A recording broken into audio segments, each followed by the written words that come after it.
Great news. There's a quick way you can save money. Switch to Geico. Geico could help you get great coverage at a great price. And it only takes 15 minutes to see if you could save 15% or more on car insurance. Go to geico.com today and see how much you could save. Good Friday morning, everybody. And there's no better phrase than Good Friday morning. Welcome in, Golic and Wingo on ESPN Radio and ESPN2. Glad you're with us. Trey Wingo, Mike Golic, and Mike Golic Jr. We are presented by Progressive Insurance. All phone guests will join us on the Shell Pennzoil Performance Line.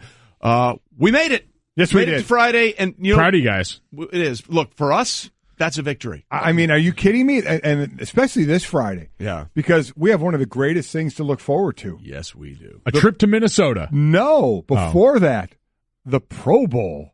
Woohoo! Yeah. Come on, it'll be fun. It'll be fun on ESPN and ABC. The fun was last night in the skills competition. Well, that's also true, but we'll get to that a little bit later. Yeah, we will. We will. But I'm embracing, Mike, a concept that you sort of turned me onto here, and I'm going to be all full bore on this.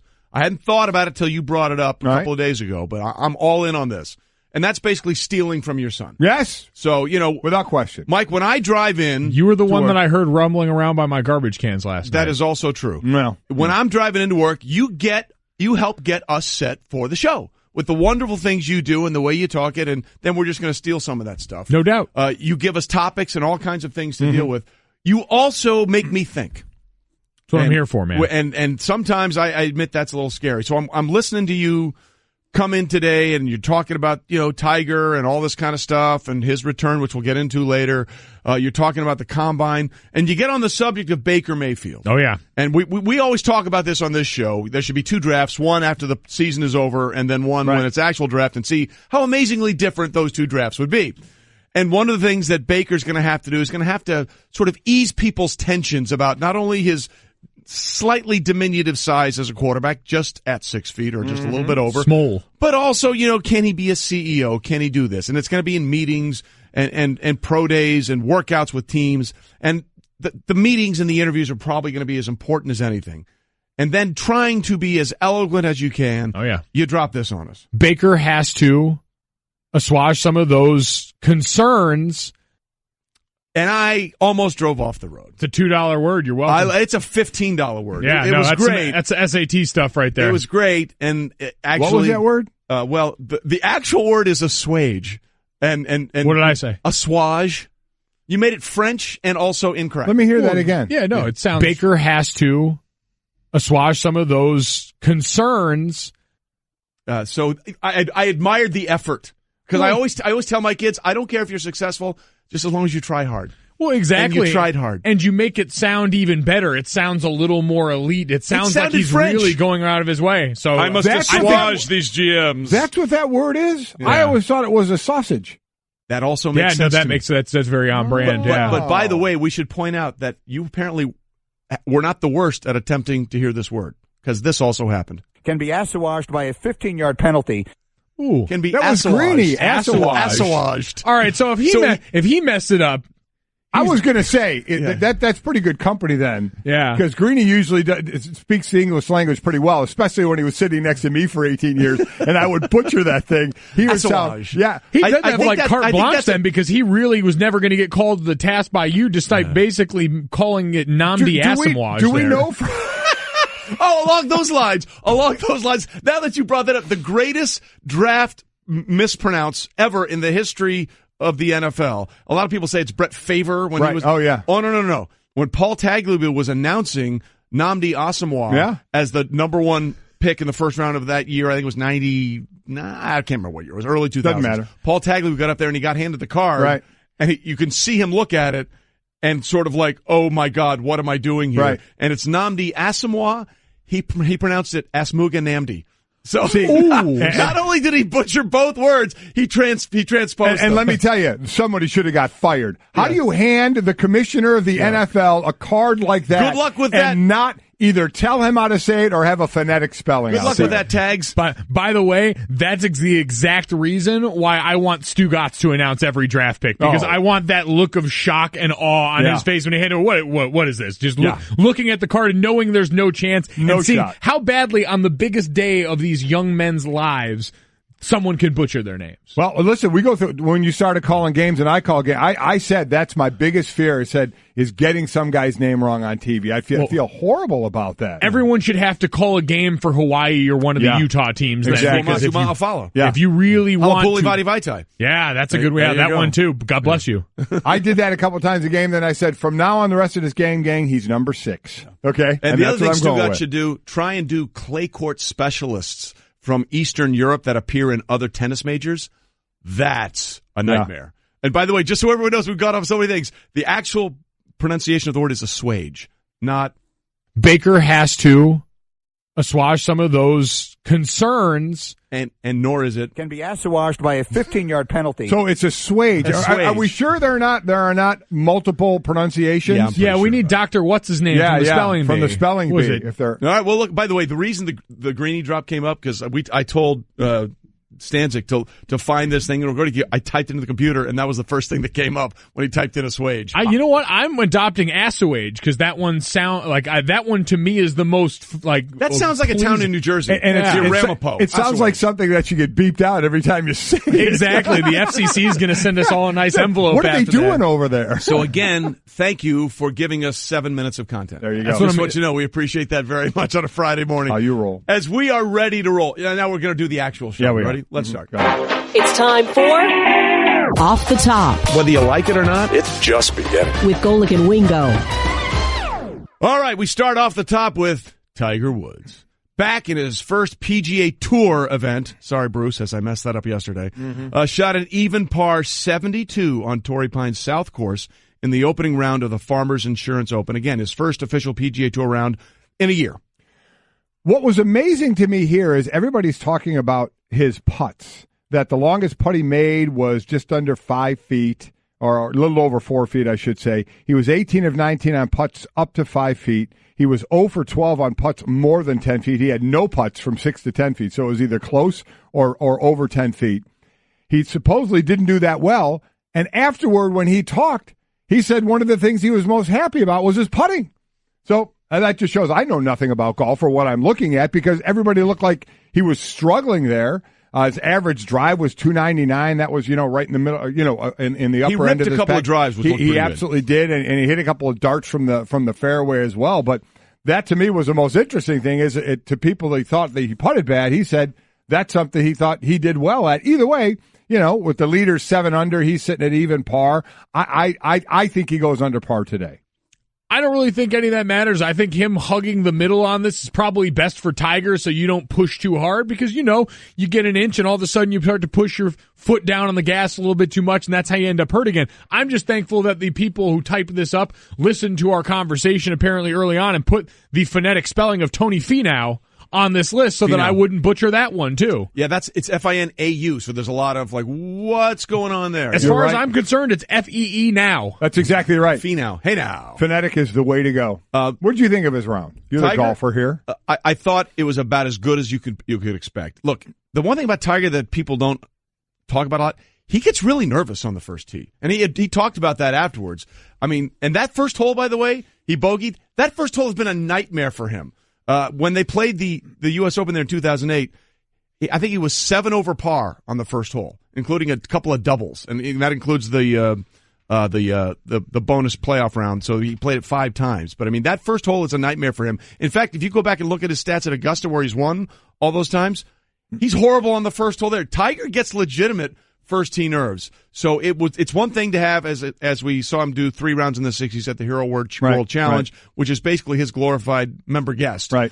This was a little bit of an uptick, and no blood, no foul is the way I'm looking at it. Next thing here is make sure you make the cut. Which he didn't do last year. Shot 76 exactly. in the second round. So we'll see what happens going forward. We'll get much more of that. Bob Herrick will join us at 9:30, our ESPN golf analyst, to talk about what he thought and what the expectations are going forward. I thought the iron play was a little rusty, which is why I think the putting, he probably was better than people thought, because he was so far away from the hole. He made a lot of good lag putts. Right. A lot of good lag putts there. And I thought if he can get, he missed on a par 5, he missed a green on his third shot with a wedge and dumped it into a bunker. Just hit it fat. Are you seriously? What is he? Yeah. It's awful. That's terrible. I could do that. So we'll see what happens today. We'll have a lot more with Tiger again later on. Off the I didn't know top. where to go when you said Yeah, that. I know. NBA All-Star captains LeBron James and Steph Curry picked their teams on Thursday. James' selections, these are interesting, included ex-teammate Kyrie Irving, while Curry added Golden State teammates Klay Thompson and Draymond Green. So we know that the first pick was Kevin Durant. We don't know anything other than that because they couldn't get a consensus amongst the players about televising this. So to me, it was pretty worthless that it was done this way. It's a shame because I think it would have been fun. All we know is Kevin Durant was first by LeBron James, who had the first pick. The stuff with Westbrook we'll get to is fantastic. But your starters, these were picked. Again, the only thing we know is Kevin Durant was first. The other starters for LeBron that he picked were Anthony Davis, DeMarcus Cousins, and Kyrie Irving. For Steph, he picked James Harden, DeMar DeRozan, Giannis Antetokounmpo, and Joel Embiid. Those are the starters for Team Steph to go against Team LeBron, and then they picked their reserves as well. But the Westbrook one of the reserves on the team for LeBron James, has one of the great stories, too. We'll get into that, yeah. You mean his underboob T-shirt? No, not that. That was interesting. I didn't understand that shirt at all. I need that to catch fire this year. That'd be big for someone that sweats in that area as much as I do. Get a little aeration. So in there. did you see that shirt, Trey? It was a shirt that now it had other holes in it up like by the shoulder. Yeah, it looked like it was out of the Yeezy line. But then it had a big hole in it right below. Right there, yeah, a little under cleavage. The man boob line. Yeah, a little. It did. It looked like man cleavage. I didn't understand it. I didn't understand it at all. You know what? It's an acquired taste. It's one of those different looks in this situation. Going back to the actual All-Star team, though, real missed opportunity by Steph Curry. Not going out and grabbing Kevin Love. Steph had to worry about a bunch of different teammates. You knew they weren't all going to end up on the same team. Well, there's a lot to get into that's eminently fascinating, but I'm told, wait a minute, we have breaking news. Let's go to our researcher, Brett. Brett, you have an update for us on something very significant. Yeah, according to Merriam-Webster, the 3 acceptable pronunciations of that word. Number 1, and this is the most common, is assuage with a hard J. Yeah. Okay. Number 2, assuage. Assuage. Ooh, with a soft G almost. Okay. And number 3, assuage. Oh. Hey, congratulations on the bronze medal. Wow. But Congratulations on the bronze medal. No, that's fine. Most importantly, this was not one of the accepted ways of saying that word. Can be assuaged by a 15-yard penalty. Deflect, that one is right out. That one is right out. I'm going to text Greeny on that one. Yeah, so let's see that. So again, you're in the ballpark. Congratulations. Wow. You're on the medal stand. I'm over here sporting gold. Just take your loss, Trey. You have been an acceptable third place. You shot your shot and you missed. It's all right. Wow. You can go and play for Steph's All-Star team. I'll be on the winning team. I feel pretty good about my situation. I just want to be clear about that. That's fine, yeah. Take your assists and field goal percentage. I'll be over here dunking, blocking, and stealing. Because that's what third place always does. Wow. Off the top. And we finish up. We'll continue, actually, with off the top. Actual things that actually happened and matter. Steph Curry's actual team, the Warriors, beat the Timberwolves 126-113 and scored 48 fast break points, their most in a game in the last 20 seasons. Yeah, they outscored them 48-15 in fast breaks. The Warriors have 38 games where they've recorded 30 assists and 30 fast break points over the last 4 seasons, more than twice as many as the rest of the NBA. That's, we always talked about San Antonio, the way they moved the ball, the team played, especially when Duncan was there, the big fundamental, but how it was such a team game. Well, man, at Golden State, they move the ball around. They assist to one another. It's a great team to watch, and it also helps when you have 4 All-Stars on the same team to do it, too. Yeah, it's an embarrassment. Again, we look at this situation, and for all the good that we talk about with the NBA, this team, we just kind of put them to the side because we understand it's over. There's nothing short of catastrophic injury that can shut this thing down. This team is unbelievable, and they remind us every once in a while when they really decide to go out there and give it their all, the things they're capable of are otherworldly. Yep. They certainly are. And a reminder, Celtics-Warriors at 8:30 Eastern on ABC tomorrow, battle of the top teams in their respective conferences. Both teams have been in the zone this season. Brought to you by AutoZone. Get in the zone. AutoZone. And we'll finish up off the top with this. The Cavs, losers of 6 of their last 7 games, trying to bounce back this evening with a brand new lineup, Mike, as they take on the Pacers at 7:30 Eastern. Well, you wondered what was going to happen in the lineup, and it turns out Jay Crowder is going to the bench. Kevin Love's going to move over to forward, and Tristan Thompson is back on to play in the middle. This lineup only played together one time. This 5-man lineup had played one game this year, January 11th at Toronto. Cleveland lost by 34. So I think I'll go more with what Tim Legler said. It doesn't matter. The players you're putting on the court, it's how they're playing right now, and it seems a lot of them need, especially on the defensive end, as we keep saying, to look in the mirror. But the players, doesn't matter who they are, but it's how they're playing. Yeah, and Tristan Thompson in particular was such a catalyst for them when this team first came together. That was why he was a guy that was in line for such a big payday, because coming off those first couple of seasons, he was invaluable to this team as an offensive rebounder and as a paint presence in a league that shifted away from the traditional big. So if they can get him back to some of that form that they brought, maybe that's the spark. Maybe that's enough, especially on the defensive end where they've been so lackluster. Well, to sort of paraphrase what Legler said the other day, world be free, Mark Price ain't walking through that door. Brad Daugherty ain't walking through that door. And maybe those are some of the Cavs they need to try and turn this thing around. Okay, that was off the top, and that takes us seamlessly to the next topic, which was the draft of the teams in the NBA and how it went down for the All-Star game. And by the way, they all agreed. LeBron said it afterwards, Mike, he agreed with you. Things should have been televised.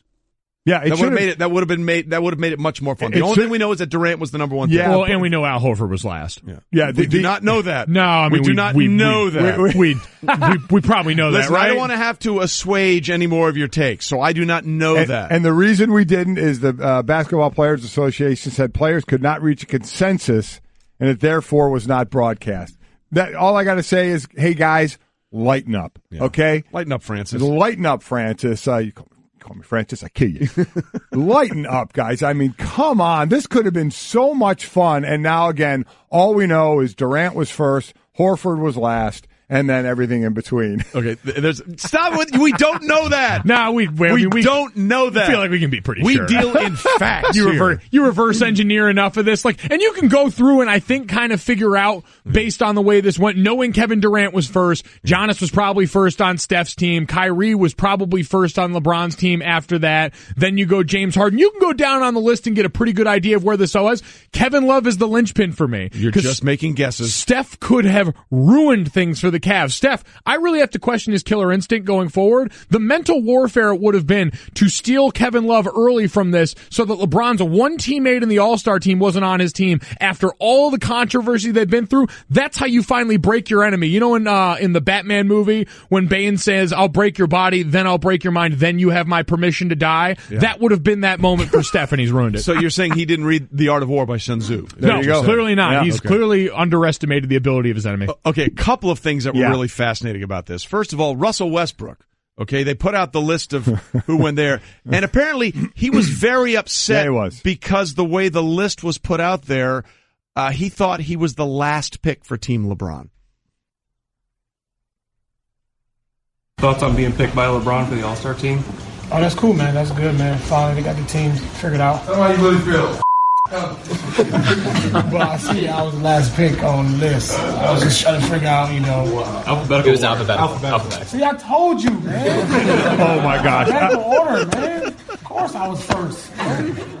He thought he was the last pick. That was Carmelo Anthony, by the way. Right. So tell him how you really feel. That is the best because here's how the reserves are, and notice how they're laid out. LaMarcus Aldridge, A. Bradley Beal, B. Kevin Love, L. Victor Oladipo, O. Kristaps Porzingis, P. John Wall, W.A. Russell Westbrook, W.E. He thought he was the last pick of the draft, and it was ticking because he was saying all the right things, and as Trey just said, Carmelo yelled out, tell him how you really feel. So they obviously had discussed that before that he was mad that he was the last pick, and they told him it was alphabetical. Well, that is gold right there. But see, that's the thing is enough of this stuff has leaked out. Like KD couldn't wait to tell everyone. Surprise, surprise that KD was picked first. Also, we all kind of had to do the collective eye roll when KD came out there and said it's going to be fun to compete against Steph and Clay and Draymond. Like, oh, word, now it is? Yeah. Now it's fun to compete against those guys? Like all right. It wasn't when you had to try and beat them? Yeah, but you know what also the fun is of that? We're talking about Russell Westbrook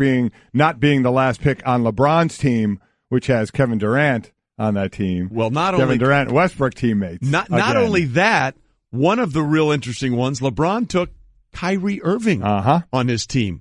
LeBron, thoughts on Kyrie? I just try to pick the best available players, to be able to team up back with Kyrie. It's always special, along with Kevin Love, just, for us to have another weekend to bring back some of the memories that we had when we were all together. So, Kyrie was available on the draft board. He's one of the best point guards that we have in our league. So it was an easy choice for me. All right, let's just call what it is. What this pick tells you what's going to happen. What's going to happen? Next year, LeBron James is a Celtic. Oh, let's just be clear about that. Hot take. That's exactly. I'm channeling my Stugotz. Hot take. That's what's happening. I mean, just embrace it. Embrace it. The thought had always been LeBron still wants to obviously make it to the finals, and his best way to be in the East. So we thought it would be on Cleveland, but now it's not. No. Go to the Celtics. Look, go to the Celtics. You're telling me that you don't think LeBron James, Kyrie Irving, Gordon Hayward, Jason Tatum, you don't think that team's the best team in the East? You getting rid of Al Horford? Yeah, sure. Why not? Oh. You know he's a year and a half younger than LeBron? It's crazy. It's crazy. I was shocked by that. Just so you know, LeBron's we're all thinking maybe he goes to L.A. You think they trade him for Horford straight up? I'm telling you right now, he's telling you what he's going to do. He is telling you what he's going to do. Oh, that's LeBron James will be a Celtic next year. The hot take. I like that. Quite honestly, would seriously be the best team in the East. Wouldn't it? And the best way to get back to the finals. They would walk to the finals. Well, they'd have to go through Philadelphia. Well, they'd trust the process in that situation. There you go. Yeah. Exactly. Just throwing it out there. Just throwing it out there. Wow. Just if you're reading the tea leaves. I kind of like that when you're setting up teams. Yeah. That would be a team. You know what's amazing? Ultimate bridge builder, LeBron James. Yeah. Well, you know what's amazing in all of this is that's all become such a headline that none of us are focused on the fact that Russ and KD are back on a team together. Yeah. Like, what's that dynamic going to be like in that locker room for two guys that we talk about LeBron and Kyrie having sort of subtle issues with each other? It's a little more back-channeled. KD and Russ was very much out on Front Street. They were on the same NBA last year. So the first time it happened last year. So this is the second time it's happening. So you wonder if they've worked through it a little bit. But it was strong. Yeah. It was strong. Yeah. I didn't want to assuage that take. Yeah. That was really good. Assuage. A sausage. One more time with emphasis. Can be assuaged by a 15-yard penalty. There you go. Not one of the accepted definitions. I would have thought that was the correct way to say it, any way to say it, because I always thought it was a sausage. I think I take the Merritt Parkway and go through the town of Assuage there sometimes when I'm on my way into the city. All right, coming up, second time around, will it be the charm? We'll talk about that. I just saved hundreds of dollars by switching to Geico. I feel like I'm on top of the world. Disclaimer, you will not be transported to the top of the world. In the unlikely event you find yourself at the Arctic Circle, seek shelter from the elements immediately to avoid frostbite and or hypothermia. Geico will not be responsible if you find yourself in a cave or crevasse with a lonely abominable snowman, who in all likelihood will force you to play games including but not limited to Go Fish, charades, Chinese checkers, or his personal favorite, Red Rover, send Yeti on over. Geico is not liable for any damages, either physical or emotional. Geico. 15 minutes could save you 15% or more. Real quickly, for the rest of the time, my son Mike is on the show. When you see him, he has made his shirt to look like Russell Westbrook's shirt. Kind of. It is bordering offensive. Nah, yeah. I mean it's pretty hot. There's just a little more. Stop it. Just stop it. Again, a little more brown sugar on there than he had necessarily. You see what Mike's is just a lot of the same definition though, right here in like the pec region. I would just like to say for those of you listening and not viewing, there's man cleavage. Yeah, for those of you listening, you're winning right now. You are, but you're winning. Certainly we will post it. I'm sure Allie's going to post a side by side of Mike and Russell Westbrook in their respective shirts of showing their man cleavage. I know everyone's probably asking. It's decline bench. That's the secret. Yeah. That's how you get a lot of the cuts right in this region. Literally. I'm just hoping I don't pop a nip out. Hey, I don't know. All right. Is that allowed? I was going to say, like, are we allowed to do that? I know, like, Instagram has weird rules about nipples. Steering it on track. What do we have We're going about back nipples? on track. We're moving along. We were just doing so good, man. We were assuaging and assuaging. We were. And now you're nipping. Yeah, nipping a little bit. And now we're moving. I'm telling you, ready to move on. It does aerate nicely. Like, it cools down. And this is a region I sweat a lot. Congratulations. You're now a putting green. Wonderful. All right. Golic and Wingo on ESPN Radio and ESPN2, presented by Progressive Insurance. All phone guests join us on the Shell Pennzoil Performance Line. Don't forget, we're going to grill Golic and Try Trey today. Yes, we are. So send in your questions. Hashtag Try Trey. Hashtag grill Golic. Oh, we're going to do a lot. We'll get to those. And remember, Trey threw out the hot take of LeBron to the Boston Celtics. We're running with it. I immediately regret that decision. No, it's a fantastic. Tell me that wasn't the first thing you thought of. Who else is having that take? LeBron wants to win championships. He needs to get to the finals. What's his easiest path? It's going to be on the Celtics. Tell me, yes. That makes sense, right? It makes sense. Yes, it does. Let's just throw that on the fire. Yeah, why not? Let's just put a little kerosene on that bonfire in the backyard. That percolate, huh? Let's go ahead and pop the bottom off these shirts. Let's do it. We have to wait and see what happens there, but we also have to wait and see what happens with what was announced yesterday. Yes. Vince McMahon saying the XFL is coming back in 2 years, in 2020. It will be an 8-team league. They'll play 10 games in a season. In the announcement, Vince McMahon promised that the game would be safer and it would be faster, about 2 hours in length, with providing, zero details on how the game would be safer or how it would be faster. So I want to get your first gut reaction, Mike, because we all lived through the XFL the first time. Your thoughts on XFL, the sequel, and what we know or more precisely don't know about. See, here's the deal. I want it to work.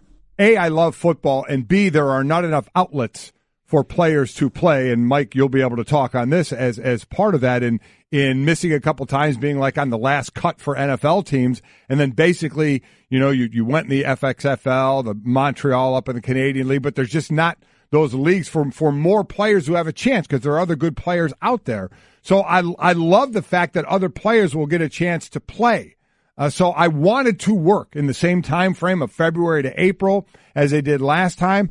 But, man, I don't know. I mean, the draw was it was going to be loud. It was going to be violent. It was going to be different. And it was a monster first week rating. Cut that in half the second week, and then it went in the toilet the rest of the way. So even that draw, so now he's going completely the other way in Vince McMahon and saying it's not going to be as violent. If you have a record at all of arrest, you're not playing in this league. Even a DUI, you're not playing. You're going to stand for the national anthem, and and it's going to be good football in a shorter window. Again, I hope it works because I want players to have opportunities, but I heard you say it this morning.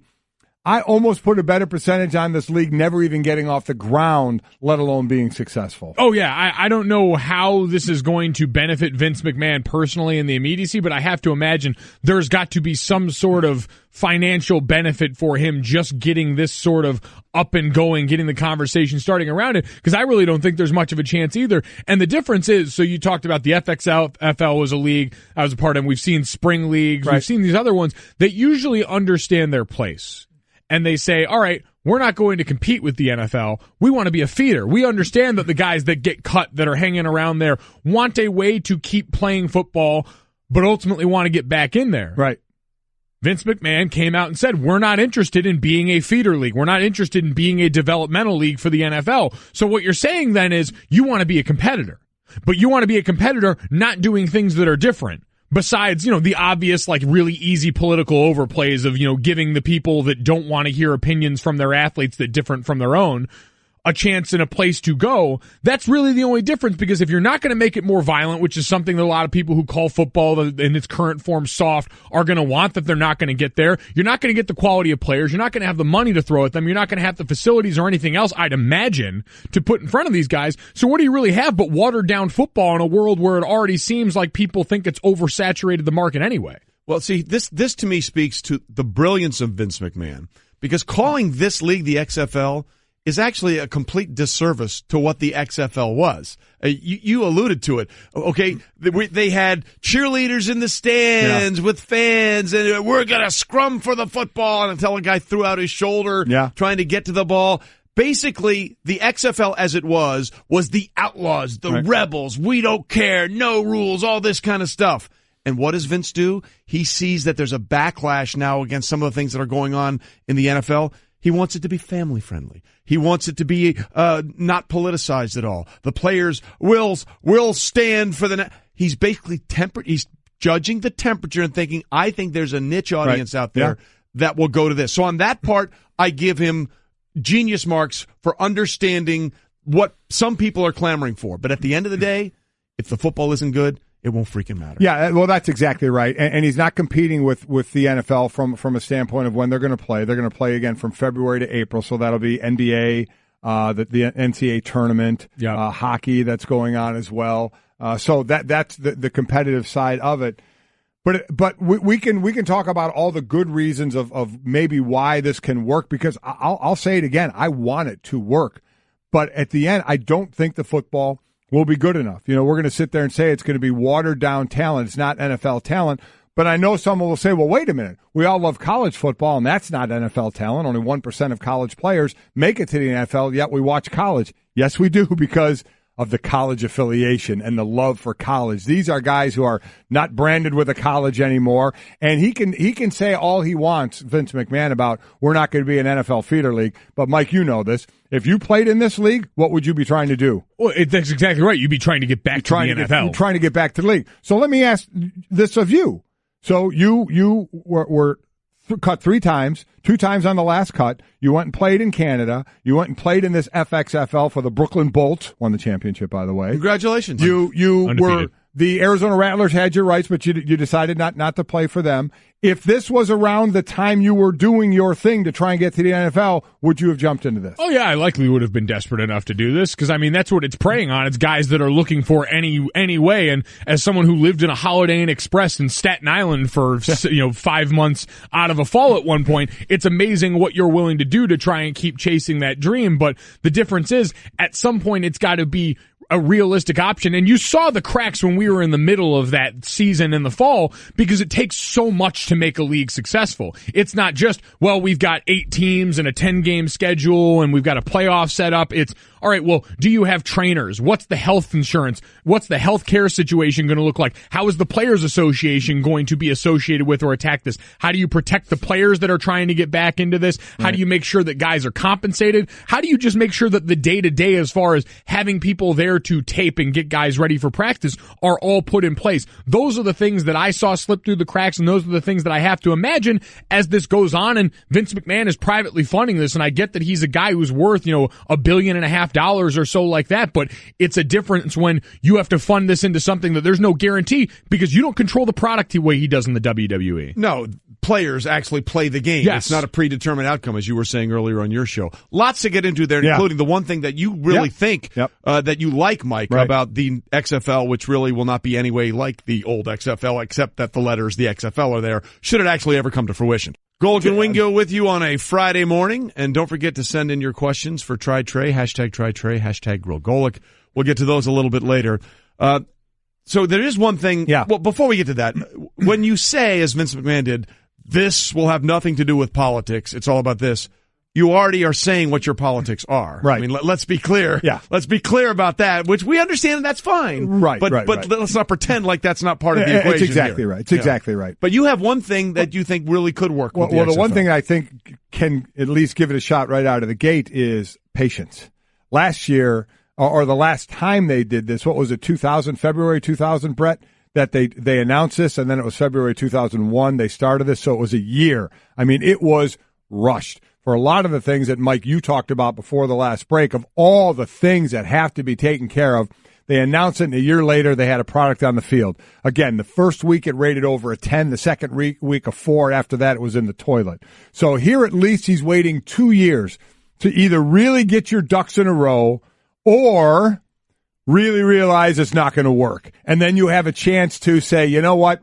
It's just not going to happen for whatever reason you want to say. But if it does happen, at least you're giving yourself 2 years to really set things in place to try and give yourself the best chance if it happens. Yeah, it's a difficult spot because I would like to say that a lot of this planning should be done behind closed doors because that way you can capitalize on, all right, you're in the news right now. This is a big story yesterday and it caught a lot of people by surprise.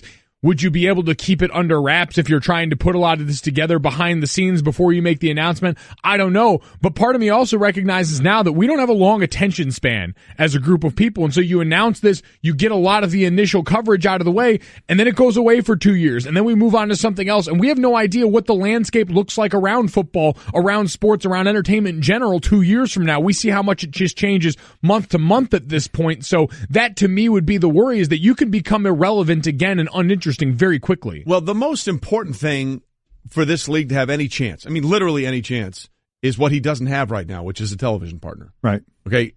Let's be honest. This league has zero chance if it's not on TV somewhere. I mean, that's just yeah. a fact. And he brought up streaming, which we're seeing in the NFL now as well. But you still need to be on TV. I agree with that. And I'd also, and as you mentioned first in this, there were very little details given. Now, they may not know all the details yet, but he did say he wanted to have 2 hours, fit in a 2 hour how window. How are you going to do that? Man, how are you going to do that? 6 minute quarters? I mean, you're talking, how many less plays are you talking about in actual action on the field to fit it in a 2 window? Because you go a 3 hour window like the NFL or a little over that, If you're getting enough action, you're happy. It's just like in baseball when they're 3 hours. It's not the time, it's the pace of play. If the action is good, you don't mind sitting there for 3 hours. But, man, 2 hours, boy, I know there's the old adage of leave them wanting more, but would that be a little much? I don't know. To me, the announcement was like that old Wendy's commercial, where's the beef? Yeah. I mean, this all sounds wonderful, yeah. but we don't know where you can see it. You don't know what are the rule changes that I talked about, how they're going to implement it. I also find it hilarious that they call this the XFL because it's nothing like what the XFL was. You might as well just say we're trying a new league of football. It was interesting to me how tame Vince McMahon seemed for a guy that's usually very bombastic and for a guy who has the easiest punching bag and foil in the world if he wanted to go after him. You notice that was the one thing he didn't do was go after Goodell. He went after the politics of the NFL. He went after some of the other normal complaints that we see from people in football. But you've got the easiest place to get a win and get going in the world outside of calling Ravel Dan, which the internet loved. Yeah. Going after Roger Goodell would have been absolute catnip for a lot of the NFL audience and it would have endeared them to you to say, all right, I'm going to tell you what a catch is. I'm not going to fumble all of these policies. I'm going to get it right in the way that Roger Goodell can't. You've got inept leadership over there and I am going to fill that void. So quickly on this, because I heard a caller call in and I heard your answer. I'll let you say it. The caller said, don't underestimate Vince McMahon. He was very successful in the wrestling. Don't underestimate him being successful here. And I thought your answer was pretty good about knowing the outcome. Well, yeah, it's different, I think, when you can control the product, because even then you get to market to your strength. He'll be able to market personalities. He'll be able to market the stars if he gets them in this league. The difference is, to Trey's point, you don't know if you're going to have the quality, and when you can't control the outcome and it's predicated on the players being good enough to produce it, it's a different animal. We just need way more details about this thing. We do, and hopefully we'll get it, because, again, I'll say it, I hope it works. We like football. I want football players to have more opportunities to play football, more players. The best thing about the XFL the last time around, it gave the Steelers Ben Roethlisberger. Because Tommy Maddox went from the LA Extreme, went to Pittsburgh, he got hurt, in came Ben, there you go. Tommy Maddox actually got his career revived. That was about it. I just saved hundreds of dollars by switching to Geico. I feel like I'm on top of the world. Disclaimer, you will not be transported to the top of the world. In the unlikely event you find yourself at the Arctic Circle, seek shelter from the elements immediately to avoid frostbite and or hypothermia. Geico will not be responsible if you find yourself in a cave or crevasse with a lonely abominable snowman, who in all likelihood will force you to play games including but not limited to Go Fish, charades, Chinese checkers, or his personal favorite, Red Rover, send Yeti on over. Geico is not liable for any damages, either physical or emotional. Geico. 15 minutes could save you 15% or more. Great news. There's a quick way you can save money. Switch to Geico. Geico could help you get great coverage at a great price. And it only takes 15 minutes to see if you could save 15% or more on car insurance. Go to geico.com today and see how much you could save. Golic and Wingo, ESPN Radio, ESPN2, just inching closer to the weekend. Getting you through your drive to work or wherever you're listening or however you're listening. Just making sure you're in a good mood so you can check out on this Friday and enjoy yourself for a couple of days. We are presented by Progressive Insurance. All phone guests join us via the Shell Pennzoil Performance Line. We're going to do a little Try Trey and grill Golic today. You ready for that? I am ready for that. Okay. I love being grilled, and I love trying Trey because those are the fun questions. It was about anything. That people ask you about anything. They did the same thing with Greeny, ask about anything, where I'll get the football questions, but I kind of like the food questions or the clothing questions or... By the way, I think I've worn these same jeans 4 days in a row. I just want to be clear about that. Well, I beat you. I wore these jeans 5 days in a row. Yes. Yeah. I mean, who's seeing my jeans anymore? That's why this works. Wait till we're wearing shorts. As soon as this weather breaks... Flip-flop Fridays, baby. Are you kidding me? Flip-flop Fridays. Thong Thursday? Okay, no. I mean, absolutely. No. Line in the sand. Yeah. No. We just had your son ventilating his whatever, and now you're talking about this. Under man boobs. Thong and oil. That's what I'm looking at. People are eating. Wear the thong. People are eating. Oil up. Listen, I've oiled up before and had a picture taken with no clothes on and a bow in my butt. There it is. Okay, we're moving on. People are trying to digest food. Talking about what's trending. Can you see stop it. Just stop that now.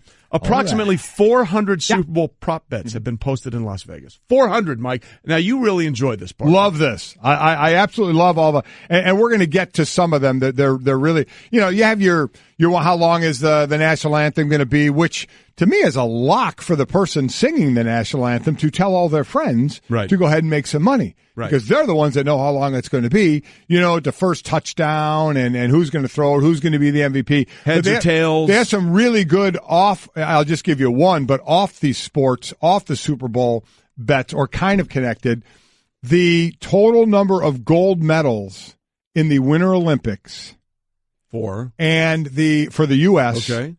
That they get, and as opposed to the total number of points in the first quarter of the Super Bowl. Well, let me just say this: the last Winter Olympics in Sochi, we had 9 gold medals. Okay, so that would be the number. Will there be 9 total points in the first quarter, of which again the New England Patriots have scored zero points in the first? So that's what makes it great. Yeah.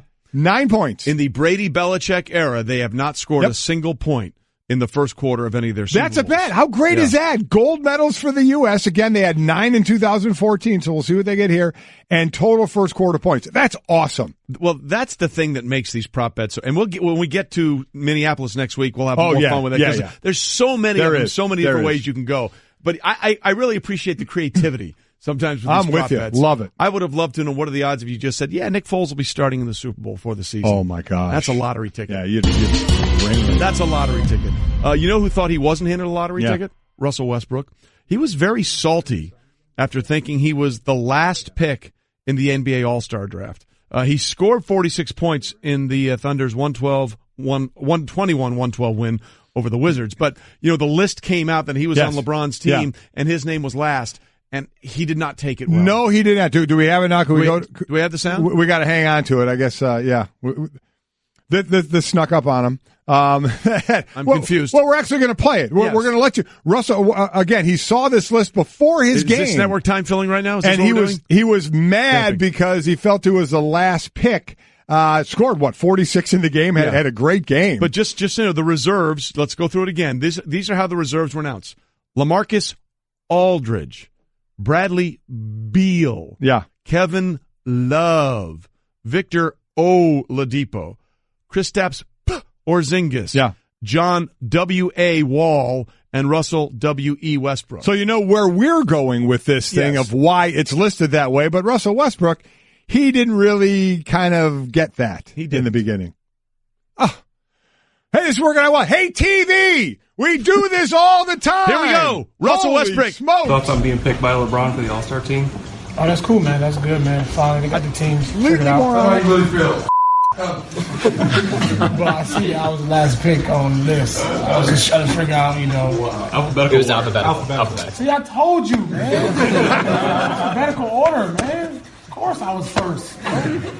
By the way, that was Carmelo Anthony. Tell him how you really feel. I love that. Tell him how you really feel. Which means they obviously had discussed this, and Russell was mad about it, but he had an inkling it was alphabetical, and it was, and he was told that. So, but then he said, "I told you I was first." Kevin Durant. The only thing we know is Kevin Durant was the first pick of this draft when they were picking the starters. LeBron picked Kevin Durant. After that, we don't know, and I think. I agree. You said it earlier. I think even the players realize they blew it. Yeah, the players got all kind of, feelings hurt thing, and they didn't want it public. They didn't want this on TV. They didn't want it public because they thought, some feelings are going to get hurt. And I think they realized that was just a ridiculous thought. Have some fun with this thing. It would have been fun. The NHL had fun with this thing for years when they did it. So they absolutely blew it. It's a great idea because you're always looking to mix things up a little bit, and they blew it by not televising The it. best part of that exchange with Westbrook and Carmelo is it probably went down like this in the locker room. He's like, man, that's got to be alphabetical, right? I couldn't be less. No, man, I think you got disrespected.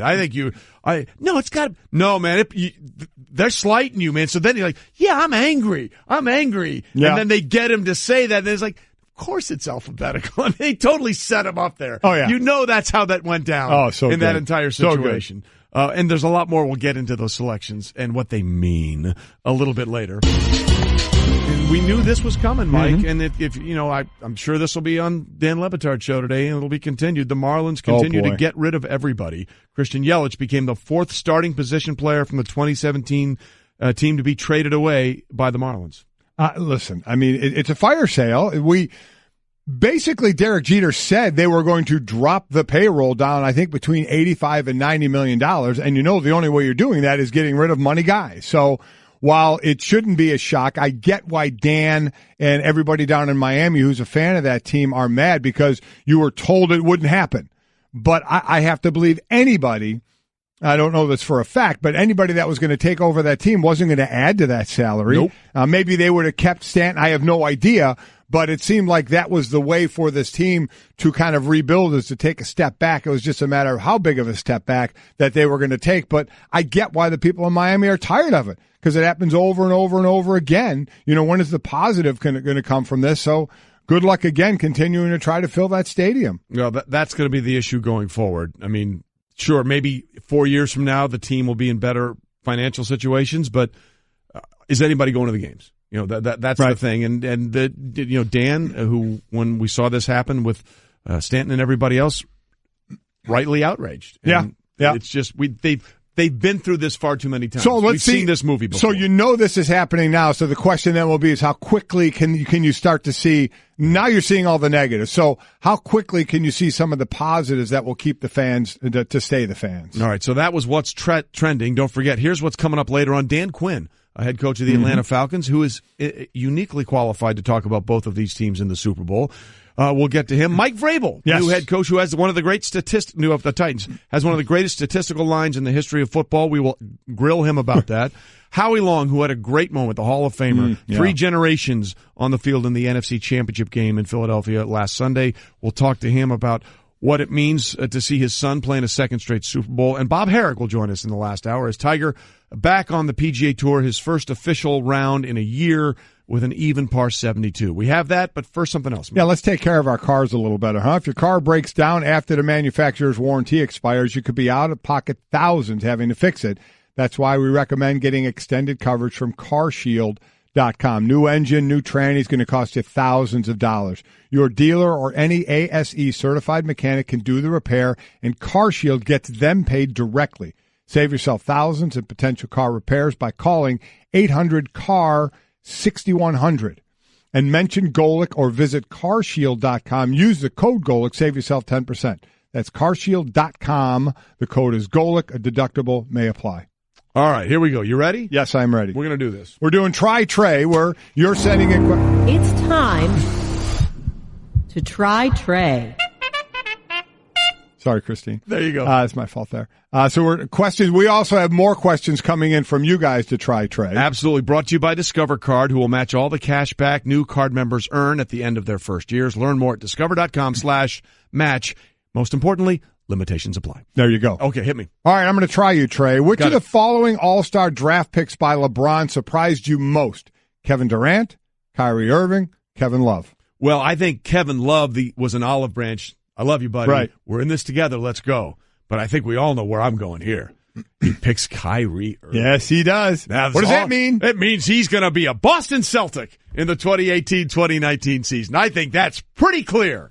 What's the easiest way for LeBron James to get to the finals outside of joining the Golden State Warriors? Oh, make the best team in the East, baby. Yes, which would be? The Boston Celtics with Kyrie Irving, LeBron James, Jason Tatum, a healthy Gordon Hayward. We'll have 1,000,000 6'7", 6'8" guys on that team, but so what? Or we're getting all kinds of people in. I've seen LeBron in the Massachusetts area. I've seen him buy 4 luxury homes at Cape Cod. That's it. We are throwing gas on this fire. Why not? That's the one I see. LeBron, that he's going to be a Boston Celtic. I'm with you. I am all on this hot take with you until somebody really, really with a lot of smarts says no way, and then I'm jumping off your bandwagon. You know what? I will follow you on that down that rat hole. Absolutely. But right now, I love it. We're all in. LeBron Chips to the middle of the table. LeBron and Green next year. All right, here we go. All right, what's up? Which NBA All-Star team do you think is better, Team LeBron or Team Steph? I think I'm going to have to go. I think I'm going to go with Team LeBron. I think I like Team LeBron, and I think I like Team LeBron not so much for the players, but what the players represent. Our great researcher here, Brett, you want to explain how you came up with the nickname for Team LeBron, Team Reunion? Yeah.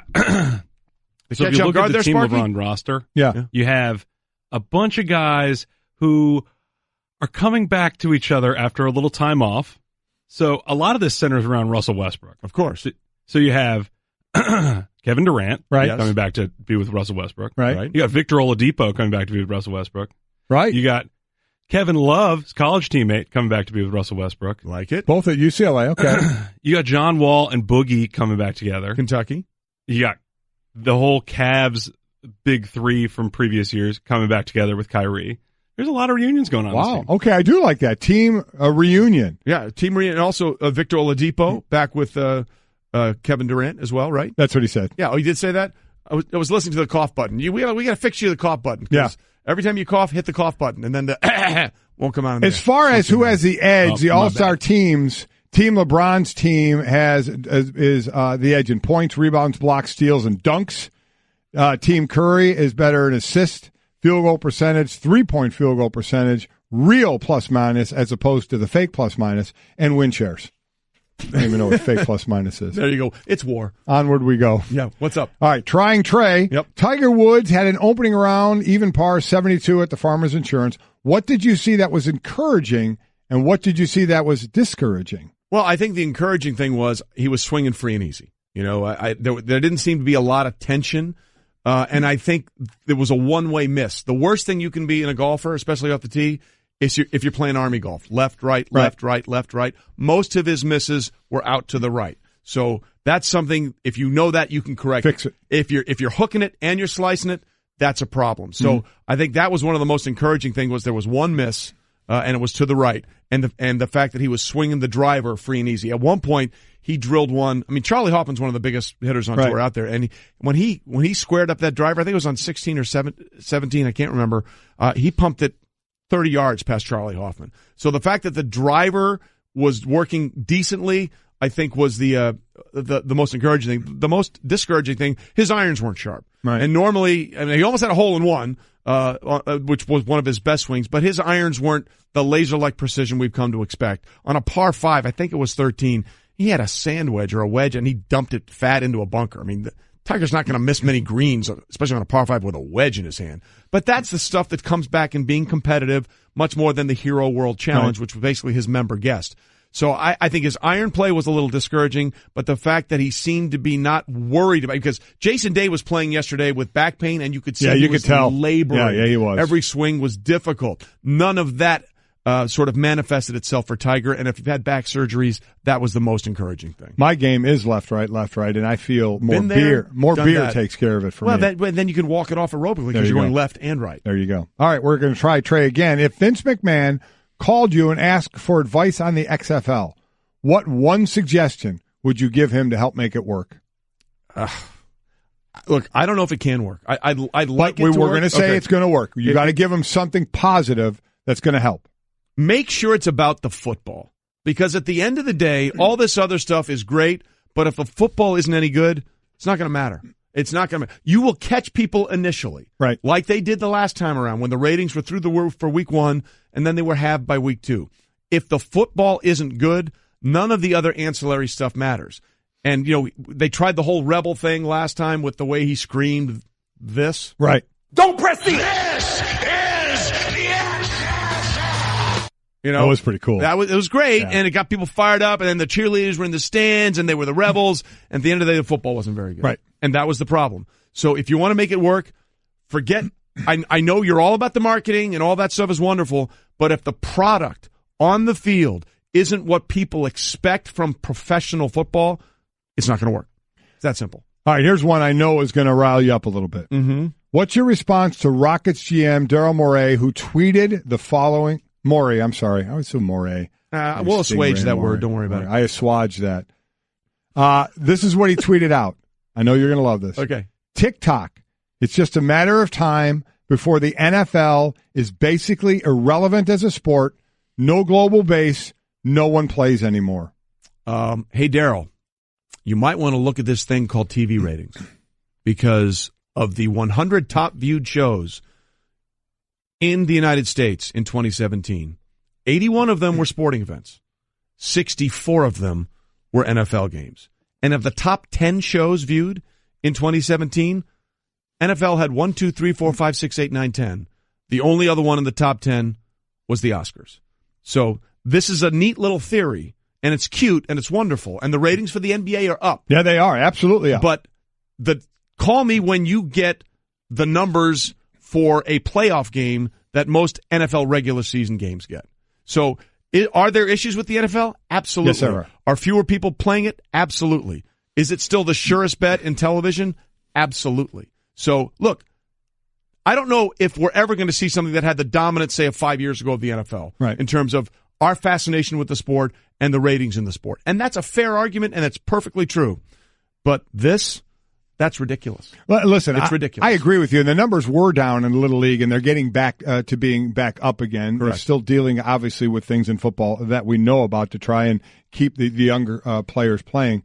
But, our own Jalen Rose, we've had this discussion before. He thinks that basketball has surpassed football. I believe he does, and I couldn't disagree more. The ratings are going up in basketball, and they're going down in football. Football is still the most popular sport out there. And as far as not being global, it never was global. It's never been global. And NFL is never going to be global. No, they're going to try, I get it, but it's not going to be global. Certainly nowhere near like basketball, baseball, or hockey is global, especially basketball and hockey. It is not. We're not saying that there aren't issues with the NFL, and we're not saying that the NBA isn't trending in the right direction. Right. Both of those things are true, but the idea that this is going away anytime soon, that's just a false narrative. Yep. It's a false narrative. Last one. What was your favorite Pro Bowl event last night? There were a couple different things you could have looked at. You had from the Pro Bowl, they played dodgeball, they played kick-tack-toe, best hands, gridiron gauntlet, precision passing, and also, I believe it was on CBS, they had the talent competition, right? Yeah. That was on last night as well from football players, top talent from football players. Yeah. So from the Pro Bowl and or the top talent, what did you like? I love dodgeball because it's just, it's basic. Our guys against your guys, a sport that everyone grew up playing, and to see them sort of go back the inner child, it was great. I love the dodgeball. I love dodgeball. Yeah. I'm with you. I liked last year. I don't think they didn't have it this year when they had the ball up on the drone drop. Yeah. I kind of like that as well, but I would go with dodgeball. Oh, I would like them initially to throw a wrench, because if you can dodge a wrench, you can dodge a ball. That's exactly as we all right. know. But the talent competition, let's hear that the winner was Justin Tucker. He sang. Jonathan Stewart played the piano. Kevin Zeitler, the big old lineman for the Browns, had his dog and did dog tricks. Did you ever play an instrument? I piano lessons growing up, and then you stop. Yeah, me too. As you go on, as you know, you get busy doing things, and then just like, oh man, I wish I'd have kept doing that. Because as I've always said, athletes want to be entertainers, and entertainers want to be athletes. So you always wish you stuck with what you were doing when you were a kid. But that's impressive. It really is. Tucker and Stewart, and then as I said, Kevin Zeitler did dog tricks with his dog. Which offensive lineman, be who you are. There you go. He did dog tricks, and your son cut a hole in his shirt. So that's who they are. By the way, CBS with both of those clips with Justin Tucker and Jonathan Stewart. You're right. I played a bunch of instruments as a kid, and I regret I couldn't do any of it now. Yep. I mean, it would be like... Would love to be able to just grab it and start playing it. Wouldn't it be fantastic? Right now, me sitting down at a piano, it would be like playing with oven mitts. Yeah. It would be like...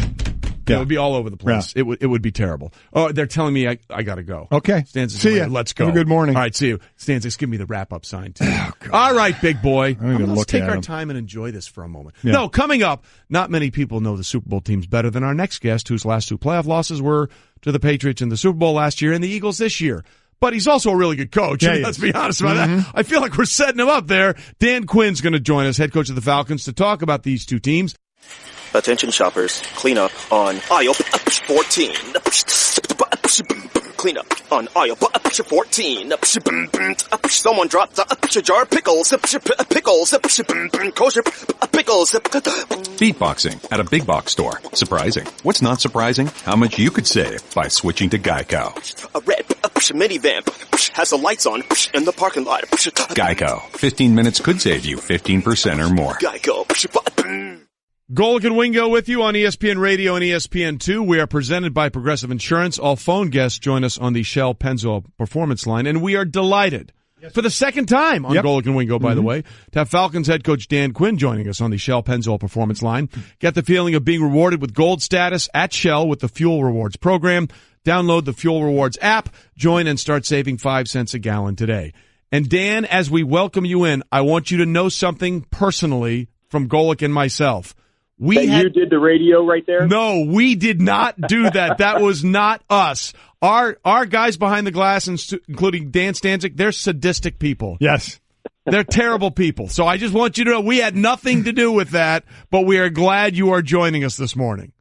Yeah, I'm glad to be on with you too. And as this matchup goes, two number one seeds, two teams are both 13-3, and having that number one seed, you got to go battle for it. You get to play at home, but both these teams really established. They earned it, and when you only play 2 postseason games, you feel really fresh and ready to roll. I'm sure they do.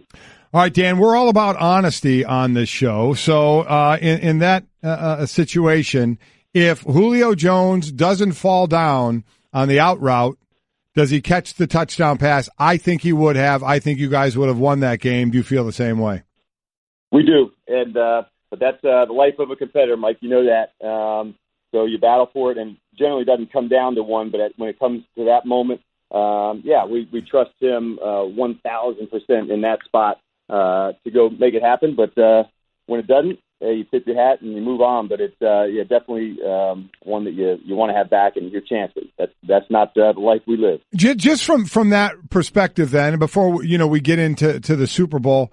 How difficult is it in the locker room after that game? Because, once you get to those playoffs and it's win, everybody's expecting to win and go on, lose. The next day you're actually going to your locker and packing it up knowing your team is going to be different next year. It happens every single year. So what was it like in that locker room?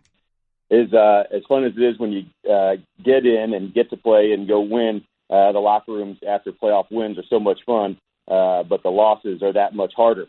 And so it definitely lingers longer. In the regular season, you better reset really quickly because there's another game that you better get right back into the present moment to go play and get again. When the playoffs, when you lose, you don't have that opportunity. There's a lot of second guessing and, what call could we have done different? You just go deeper down to that spot. But at the end of it, you know how much fun it is, Mike, playing in the playoffs, and you love to battle for it. But, yeah, it's harder in the locker room for sure. Falcons head coach Dan Quinn with us, and we're glad he is. One thing you talk about how hard it is. A lot of people, once they lose the Super Bowl, they won't look at the tape. Herm Edwards, who used to work for us, said ever since he lost, he never watched another Super Bowl because he didn't want to be a part of it unless he played in another one. You've sort of taken the opposite approach. You've watched last year's Super Bowl, 10 times now? I watched it a bunch, and just what are you going to learn from it? That's kind of the mindset that I took, Trey, to say, all right, could I look at it from another point of view, a different perspective to, learn where they go. You really don't get to learn those moments until you're back in them again. And so that's why you want to go back and grow from it. Our team this year, you have to battle, and there's some resiliency and toughness that comes with going through that and coming out the other side. So that's why I am so excited about our group. Over the last 3 years, I feel like we've worked to establish a base camp where we don't go back down to the bottom of the mountain for the off season. You go back to a spot where you're going to go put it in again, work hard as hell to give yourself a chance to play really well, during the regular season. So you get a chance, both like New England and Philadelphia this year, where those number one seeds and home playoff games, those are awesome. You get to share those experiences, with the fans, with the team, and it's a lot of fun. So we all saw, obviously, and you watched it, as you said many times, what New England did to come back in that game, and they've done that before. So as you were watching the AFC title game, like all of us were watching, at what point did you, like all of us at one point, went, oh boy, it's going to happen again? Yeah, they have just such a knack. They're very comfortable as a team in that role in the second half or a 2-minute at the half. And those are the ones they've just got terrific poise in those moments. And I think situationally they've shown they're the very best at that in terms of owning those moments. When you look at just the stats from both teams, Mike, both teams are really good in the red zone. I'm sure they're both in the top 5. And usually when you're really good in the red zone, you're scoring offenses too. And then both their defenses, are near the top 5 or in the top 5. So that's why I think this is a hell of a game. Both teams earned it, battled for it, and they're not one-dimensional in any way. Both teams have really rock-solid offenses that, kind of, in my opinion, highlighted by really good red zone play. And then both defenses, although the style is different, that's true with a lot of teams. And their styles are different, but they're both really effective. And then I'd say the last part is both teams, and you know this, when you're in the plus in the turnover margin, you've done a good job. Not only did you take care of it, but you created some takeaways. So these two guys, they're more evenly matched than you think. They play it differently, but both of them are really good. Before we get to the Eagles, in preparing for New England, like we all saw the second half of that Jacksonville game, we're saying, why are you just slamming it into an 8-9-man front and giving Bortles a second and long on defense? I mean, they're chipping your ends. Bring someone else up the middle outside of your 2D tackles. We were kind of looking at game planning of doing things differently. You say you've watched that Super Bowl a ton of times. Would you have done something differently game plan-wise? There's execution of just letting the players execute, and there's game plan of how you would do it. Would you have changed things? Yes. Yeah, no doubt about that. That was probably the first thing that came through to say, okay, what other calls, would you make it? I'd say probably starting defensively, when you go through, ended up being 90-some plays. So you better have enough variety when you're playing somebody as skilled as New England is offensively. They're ready to answer, and you got to be ready to answer. So sometimes when you're not prepared to generally make 90 calls. Seems like a high number for the college guys. It probably doesn't, but that would be one side. And then on the other side, offensively, what do you go back to do differently? Yeah, for sure, you go back and say these are the changes, these are the ones, and that's I guess what I was referring to, Mike. For me to learn in those moments too, to say, okay, this is how we're going to go in this situation. So you learn from it. They're painful to go through, but you definitely do learn from them. Falcons head coach Dan Quinn on with us this morning on Golic and Wingo. So at the first glance, I think a lot of people will say, look, the Patriots obviously are who they are. I think they're the favorites in this game, and they are by the line. But what do you think the Philadelphia Eagles have to do to sort of upset the apple cart here and walk out of there with their first ever Super Bowl title? I would say, like in a lot of games, I think it's going to be a line of scrimmage day. And they've got a really equipped offensive line, talking about Philadelphia. And I think it starts up front with their center. He can really get out. He can get to the second level. But I thought as a group, this is a good offensive line. And usually when you go through, and Mike can relate to this, who plays well as a group, you feel that communication. You just don't see any mistakes in their protection where you get busted. So I think that part, the line of scrimmage, Philly's offensive line and New England's ability to, generate some pressure, that's going to be a factor. And then I think same thing on the other side. Philly plays in a different style where they really want to get upfield and try and, set edges in the run game, and you still have to be able to run the ball and get the ball outside. And they'll find their ways to do that for sure. But I think that, to me, it's going to be a line of scrimmage day, and who can affect the quarterback, who's going to be able to, move the ball on the ground. That's going to be a real factor, in my opinion, Trey. Falcons head coach Dan Quinn with us. Dan, I got to ask this question because the Vikings came so achingly close to being the first team ever to play a Super Bowl in their home stadium. Next year, it's in Atlanta. I mean, are those? Do you use those sort of things to try and motivate the guys? Say, look. Yeah, I mean, Rick Pitino once famously said, hey, we lost this Final Four. Wouldn't you rather win it in New Jersey next year when you're in your home state? Is there any way you can sort of say, yeah, that one got away from us, but think about how great it will be when we win the Super Bowl in our stadium in Super Bowl 52? Three. Well, I don't know if you guys have been down here yet, and Arthur and the group, it's been amazing what they put together. So, one, just as they've done a remarkable job. So, for the city to get rewarded and for Arthur, to have that here, it's awesome. For us as a team, that's a long way from now. So we got plenty of work to do, guys. And I hope like hell we are talking this year, a year from now, this week, and we can talk about how cool that would be. But until then, we got much to do. And but we are, kind of pumped about, for the city and for the, all that Arthur's done in terms of building this stadium to get rewarded for that. To have the opportunity to host one here, man, what an honor. Wow, Dan, did you just guarantee that you guys will be there? Look at you. Stop it. See what he's doing? See, you think... Earlier you said you were all about the truth on this show, so already we're busted it. See, exactly. See, you think he's the normal former player he gets, and he's the radio hot taker in this group, Dan. I'm with you. I'm trying to keep this thing on track. All right, well, listen, Dan, we appreciate you being with us. And hopefully we will be talking to you next year about the Falcons having the first ever home field advantage in a Super Bowl, because that stadium is absolutely fantastic. It is fantastic. I have a feeling we'll talk to you probably in the preseason first and start there. Dan, sounds good, guys, and appreciate you. You got it, Dan. Thanks so much. Dan Quinn, head coach of the Atlanta Good guy. Falcons. He's great. Watch the Super Bowl that many times.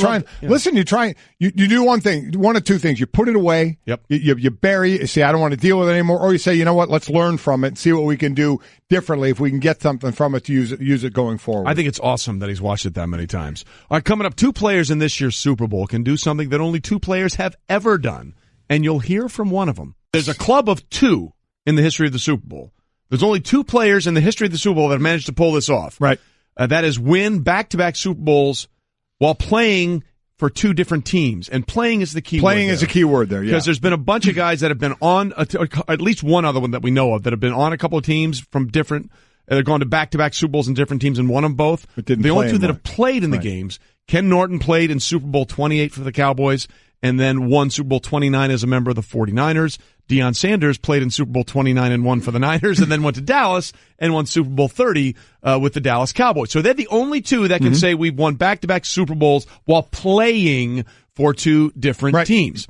So there's 2 people. We can double that number. We can double the club in Super Bowl 52 because both Chris Long and Howie Long's son, who will join us later on in the show, and LeGarrette Blount, the running back, played and won for the Patriots last year, and now they're both members of the Philadelphia Eagles and have a chance to do what, as we just said, Ken Norton and Deion Sanders did in the 90s.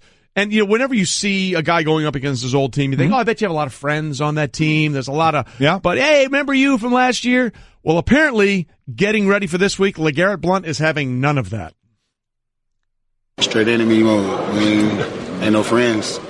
Ain't no friends. Ain't no homies. None of that. We know what we're going to do. They know what they're going to do. We both got the same goal in mind, and it ain't no hard feelings, but it just is what it is.